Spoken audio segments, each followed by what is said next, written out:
اس سال منعقد ہونے والے چوتھے سالانہ عورت مارچ کا تھیم کورونا کی عالمی وبا کے تناظر میں خواتین کو بہتر ہیلتھ کیئر سسٹم تک رسائی دینا اور بڑھتے ہوئے گھریلو تشدد کے واقعات کی روک تھام تھا۔ یہ عورت مارچ ملک کے تمام چھوٹے بڑے شہروں میں منعقد ہوا، جس میں سوسائٹی کے تمام طبقات سے تعلق رکھنے والے افراد نے شرکت کی۔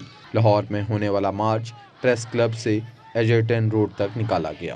مارچ میں رواداری تحریک نے بھی شرکت کی اور اقلیتی خواتین کو درپیش مسائل، خصوصاً جبری مذہب تبدیلی کے بڑھتے واقعات سے مارچ کے شرکاء کو آگاہ کیا۔ ہم لوگ جو ہے اسپیسیفکلی فورسڈ کنورژن کے اوپر بات کر رہے ہیں، اور ہماری جو ڈیمانڈ ہے اس پروٹیسٹ کیمپ میں وہ یہ ہے کہ فورسڈ کنورژن کو لے کر جو ہے وہ لیجسلیشن کی جائے باقاعدہ، اور اس کو جو ہے وہ روکا جائے۔ ہم لوگ صرف اور صرف پریشرائز کرنا چاہ رہے ہیں گورنمنٹ کو تھرو دس کیمپ کہ پراپر جو ہے وہ لیجسلیشن ایک متعارف کرایا جائے تاکہ فورس کنورژن والا ایشو جو ہے اس کو ریزالو کیا جا سکے۔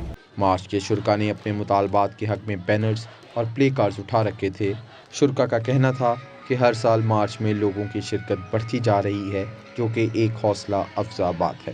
پہلے کافی کم لوگ تھے اور اس حساب سے اس بار سب سے زیادہ لوگ ہیں مارچ میں، تو دس از اے ویری گڈ کہ کہتے ہیں ایک طرح سے ریچ ہے، لوگوں کو پتہ چل رہا ہے، لوگ آ رہے ہیں، لوگ اپنی بہنوں کو بیٹوں کو سپورٹ کریں۔ یہاں پہ کہ کہتے ہیں میل کافی زیادہ لوگ، میجورٹی جو ہے وہ بڑھتی جا رہی ہے۔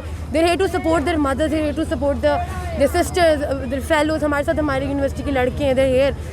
تو دس از اے ویری کہ کہتے ہیں good out come out of 5 years، the result is very nice, the result is very better.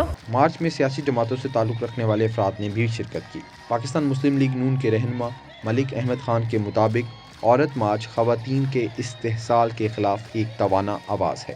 ایک تو یہ نمبرز انکریجنگ ہے، ہر سال یہ بڑھ رہا ہے، اور انڈر لائنگ فیکٹر کیا ہے؟ انڈر لائنگ فیکٹر ہے کہ جو استحصال ہے خواتین کا، اس کے خلاف یہ بڑی توانا آواز ہے، اور میرا یہ اپنا ایک بلیف ہے کہ آپ اپنی وائس ریز کریں، اور اوبیسلی جب آپ اپنی وائس ریز کرتے ہیں تو جتنے بھی اس کے ساتھ جڑے ہوئے مسائل ہیں وہ پھر سامنے آتے ہیں۔ اسلام آباد میں ہونے والا عورت مارچ نیشنل پریس کلب سے لے کر ڈی چوک تک آیا، جہاں پر شرکاء نے اپنے مطالبات کے حق میں نعرے بازی اور تقاریر کی۔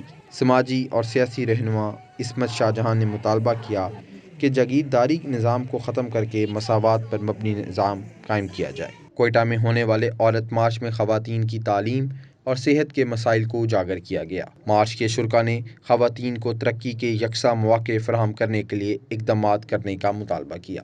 ہمارے مطالبات میں سب سے پہلے جو ہے وہ محنت کش خواتین کے مطالبات ہیں کہ ہمیں فری ایجوکیشن دی جائے اور ہماری جو ہے امپلائمنٹ میں ایکول پے دی جائے۔ 3 months کی میٹرنیٹی لیو ہر عورت کو ملنی چاہیے، پیڈ میٹرنیٹی لیو ملنی چاہیے۔ اس کے علاوہ ہمارے مطالبات میں کمیونٹی لانڈریز اور کمیونٹی کچن ہیں، کیونکہ ہم سمجھتے ہیں کہ عورت کے اوپر سب سے جو پہلا ظلم ہوتا ہے وہ ڈومیسٹک لیبر ہوتا ہے، اور اس سے عورت کو آزادی ملنی چاہیے۔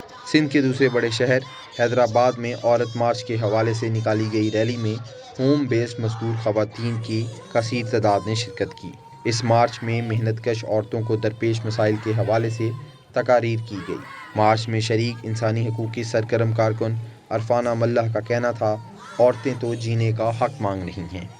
سر، یہ پوچھا جا رہا ہے کہ کون کون سے حقوق نہیں دیے جا رہے ہیں، تو میں یہ پوچھوں گی کہ کون سے حقوق مل گئے ہیں؟ جب عورت کو پیدا ہونے کا حق نہیں ملا، عورت کو جینے کا حق نہیں ملا، عورت کو آزاد فضا میں سانس لینے کا حق نہیں ملا، تو اور کیا حقوق کی کیا معنی ہے؟ عورتوں کا بنیادی مطالبہ یہ ہے کہ عورتوں کو جینے کا حق دیا جائے، آزاد فضا میں سانس لینے کا حق دیا جائے۔